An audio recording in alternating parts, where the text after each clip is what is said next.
Avant que le premier film Guardians of the Galaxy prenne l'affiche au cinéma, beaucoup de gens trouvaient que c'était une décision très risquée de la part de Marvel d'adapter au cinéma une de leurs bandes dessinées qui n'est pas vraiment connue du public. Pourquoi, parmi tout leur catalogue de personnages, de possibilités, pourquoi choisir un des moins connus? Je vais prendre exemple sur les films western, qui ont été le genre le plus populaire au cinéma pendant une quarantaine d'années. Et aujourd'hui, qu'est-ce qui se passe avec les westerns? C'est plus un genre qui marche au box-office, sauf certaines exceptions. Et les westerns, tout comme les films de super-héros, c'est des modes et les modes changent. Les super-héros fonctionnent bien au cinéma depuis le début des années 2000. C'est des films qui rapportent tellement d'argent. Donc, comment s'assurer une continuité dans ce genre-là pour pas que le public s'essouffle un peu parce que le marché est saturé de ce genre de film-là? Dans le cas de Marvel, c'est de diversifier les thèmes de leur univers cinématographique. Si je prends exemple sur Iron Man, qui a des enjeux très concrets sur Terre, qui est très différent de Thor ou Doctor Strange, qui ont des enjeux plus mystiques, disons. Et avec Guardians of the Galaxy, le but, c'est d'amener l'univers cinématographique de Marvel dans l'espace. Comme ça, avec plusieurs thématiques dans leur univers cinématographique, c'est une façon justement de continuer à se réinventer. Marvel a passé plusieurs années à essayer de développer un scénario pour Guardians of the Galaxy, et à chaque fois, c'est un scénario qui ressemblait à une copie de Star Wars.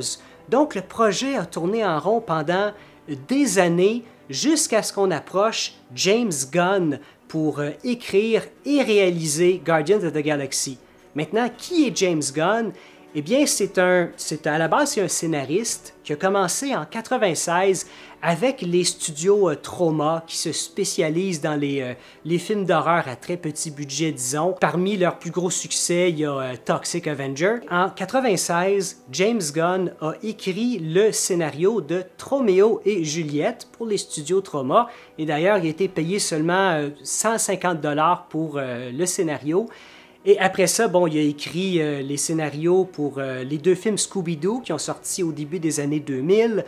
Ensuite, il s'est lancé dans la réalisation avec Slither, un petit film d'horreur en 2006 avec un petit budget, 15 millions de $ environ. Et après ça, en 2011, avec une parodie de film de super-héros qui avait un tout petit budget aussi, encore moins que l'autre, là on parle de 2,5 millions environ. Donc Marvel approche James Gunn, lui offre quasiment carte blanche pour écrire, réaliser Guardians of the Galaxy et lui donne un budget de 170 millions pour le premier film. C'est extrêmement risqué en effet.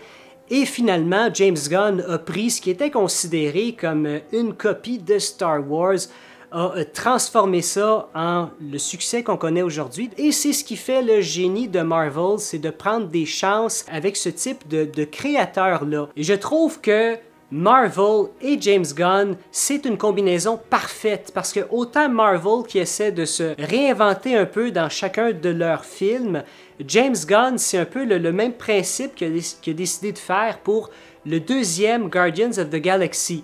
Il a décidé de ne pas répéter tous les clichés qu'on peut voir dans une suite. Prendre la formule qui a bien marché dans le premier, on va le refaire dans la suite avec juste plus d'explosions. Et James Gunn a décidé pour le deuxième Guardians of the Galaxy de ne pas prendre un des personnages les plus populaires du premier, c'est-à-dire Groot, et de le remplacer par un bébé Groot qui était quand même une décision assez risquée. On ne fait pas ça d'habitude, enlever le personnage que tant de gens ont aimé, et pourtant ça a tellement bien marché dans le deuxième.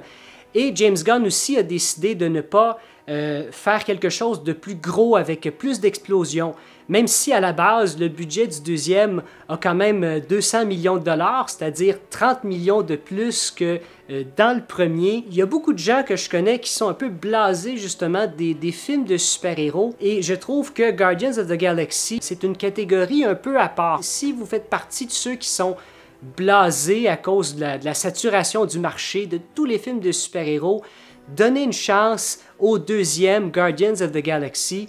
vous ne serez pas déçus. C'est un film que j'ai adoré et j'ai déjà très hâte de voir le troisième qui va être écrit et réalisé par James Gunn et qui va sortir en 2020. Bon cinéma!